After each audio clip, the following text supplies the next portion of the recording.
മോൺസൺ മാവുങ്കലിനെ നമ്മൾ മറന്നോ? മോൺസൺ മാവുങ്കൽ എന്ന് പറയുന്ന ഒരു വ്യക്തി വളരെ പ്രിവിലേജ്ഡ് ആയിട്ട് ഹൈ പൊസിഷനിൽ ഇരിക്കുന്ന ഒരുപാട് ആൾക്കാരെ ഒരേ സമയം പറ്റിച്ചുകൊണ്ട് അറസ്റ്റിലായി ഇന്ന് ജയിലിൽ കഴിയുന്ന ആ ഒരു വ്യക്തിയുടെ സുഹൃത്താണ് ബാല. ഈ ബാല അന്ന് മാധ്യമങ്ങൾ ചോദിക്കുന്ന ചോദ്യത്തിന് വളരെ വിദഗ്ധമായിട്ട് പൊട്ടം കളിച്ചുകൊണ്ട് രക്ഷപ്പെട്ടു എന്നാണ് എനിക്ക് തോന്നിയിട്ടുള്ളത്. ഇത് കാലം തെളിയിക്കേണ്ടിയിരിക്കുന്നു. അതേപോലെ തന്നെ ചെകുത്താൻ എന്ന് വിളിപ്പേരുള്ള അജു അലക്സിന്റെ വീട്ടിലേക്ക് അതിക്രമിച്ച് കയറിക്കൊണ്ട് തോക്കുമായി അതിക്രമിച്ച് കയറുകയാണ് ചെയ്തത്. ഇതിന് 4 പേര് സാക്ഷി പറഞ്ഞിട്ടുണ്ട്. ഒന്ന് മാക് എന്ന് പറയുന്ന അജു അലക്സിന്റെ സുഹൃത്ത്, രണ്ടാമത്തത് ആറാട്ടൻ എന്ന് വിളിപ്പേരുള്ള സന്തോഷ് വർക്കി, മൂന്നാമത്തത് എലിസബത്ത്, അതേപോലെ തന്നെ ഇപ്പോൾ 4ാമത് ഒരു ഡയറക്ടറും കൂടി വന്നിരിക്കുന്നു. അപ്പോൾ ഇത്രയും 4 പേര് സാക്ഷി ഈ തോക്കിൻ്റെ കാര്യത്തിൽ പറഞ്ഞിട്ട് പോലീസ് പ്രോപ്പറായിട്ട് നടപടി എടുത്തിട്ടില്ല. ഇതിൻ്റെ കേസ് ഇപ്പോഴും അവിടെ നടന്നുകൊണ്ടിരിക്കുന്നു. നടപടികളില്ല. ഈ നടപടികൾ അതിജീവിക്കാനുള്ള ആ ഒരു പ്രിവിലേജ് ശക്തി എങ്ങനെയാണ് ഈ ബാല എന്ന് പറയുന്ന ഒരു വ്യക്തിക്ക് കിട്ടുന്നത്?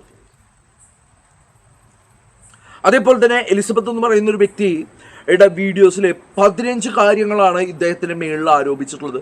ഈ 15 കാര്യങ്ങളിൽ 10 സ്വമേധയാ കേസെടുക്കേണ്ടതാണ്. ഇവിടുത്തെ ഫെമിനിസ്റ്റ് പ്രസ്ഥാനങ്ങളാണെങ്കിലും സ്ത്രീ സംഘടനകളാണെങ്കിലും ഇതിൻ്റെ സത്യാവസ്ഥ മനസ്സിലാക്കിയിട്ട് പ്രോപ്പറായിട്ട് കേസെടുക്കേണ്ടതാണ്.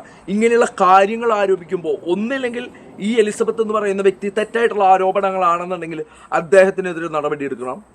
അല്ല, ഇതിന് പ്രോപ്പറായിട്ട് അന്വേഷിച്ചിട്ട് ഇതിൻ്റെ തെളിവുകൾ ശേഖരിച്ചുകൊണ്ട് ഈ പറയുന്ന ബാല എന്ന് പറയുന്ന വ്യക്തിക്കെതിരെ നടപടി എടുക്കണം. ഇത് രണ്ടും ഇവിടെ സംഭവിച്ചിട്ടില്ല. അങ്ങനെ വരുമ്പോൾ ആരാണ് ബാല? കുറച്ച് ദിവസങ്ങളായിട്ട് എലിസബത്ത് എന്ന് പറയുന്ന ആളുടെ ചാനലിൽ വീഡിയോസും കാര്യങ്ങളും ഉണ്ടായിരുന്നില്ല. പക്ഷേ ഇന്ന് അദ്ദേഹത്തിൻ്റെ ചാനലിൽ വീഡിയോ ഉണ്ടായിരുന്നു.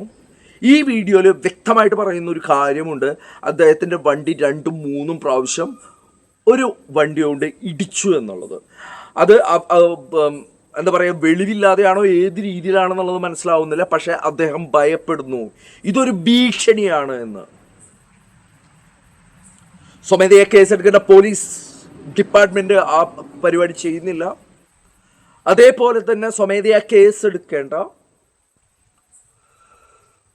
അതിനുവേണ്ടി സഹായിക്കേണ്ട സ്ത്രീ സംഘടനകൾ, ഫെമിനിസ്റ്റ് പ്രസ്ഥാനങ്ങൾ ഒരു രീതിയിലും ഈ ഒരു കാര്യങ്ങൾ മൂവ് ചെയ്യുന്നില്ല. ആരാണ് ബാല? ഇത്രയും ശക്തനായിട്ടുള്ള ഈ ബാല ആരാണ്? ഇയാൾക്കെതിരെ പോലീസ് നടപടിയെടുക്കാൻ എന്തുകൊണ്ട് ഭയപ്പെടുന്നു? പോലീസ് കമ്മീഷൻ ഓഫീസിൻ്റെ തൊട്ട് മുന്നിൽ വെച്ചിട്ട് ഞാൻ വേണ്ടി വന്നാൽ കൊല്ലും തല്ലും എന്ന് പറയാനായിട്ടുള്ള ധൈര്യം എവിടെ നിന്ന് കിട്ടുന്നു?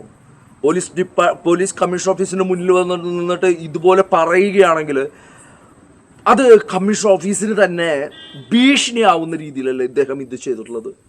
നിയമത്തെ കയ്യിലെടുക്കാൻ കഴിയുന്ന പോലീസിൻ്റെ ഡിപ്പാർട്ട്മെൻറ്റ് മുന്നിൽ നിന്നിട്ട് ഇതുപോലെ വെല്ലുവിളിക്കാൻ കഴിയുന്ന ഇയാൾക്കെതിരെ ഒരു നടപടികളുമില്ല. ചില വാക്കുകളുടെ അടിസ്ഥാനത്തിൽ ഇയാൾ കൊടുക്കുന്ന പരാതികൾക്ക് പ്രോപ്പറായിട്ടുള്ള നടപടികൾ ഉണ്ടാകുമ്പോൾ വീണ്ടും വീണ്ടും ചോദിക്കേണ്ടിയിരിക്കുന്നു, ആരാണ് ബാല? ഇവിടെ ജനാധിപത്യമാണോ? ജനങ്ങളാൽ നിർമ്മിതമായിട്ടുള്ള ഒരു ഗവൺമെൻറ്റിൽ ഇതുപോലത്തെയുള്ള ആൾക്കാർ ക്രിമിനൽ ആക്ടിവിറ്റീസിനെ പ്രൊമോട്ട് ചെയ്യുന്നതിൻ്റെ ഭാഗമായിട്ട് ഈ ബാല ഒരു ഇടം കൊടുക്കുന്നു. ആ ഇടമില്ലാതാക്കാനായിട്ട് ജനാധിപത്യം എന്ന് പറയുന്ന വ്യവസ്ഥയിൽ ഉണ്ടാക്കിയെടുത്തിട്ടുള്ള ഗവൺമെൻറ് നിരന്തരമായിട്ട് ശ്രമിക്കണം, സത്യസന്ധമായിട്ട് ശ്രമിക്കണം എന്ന് ഓർമ്മിപ്പിച്ചുകൊണ്ട് ബൈ.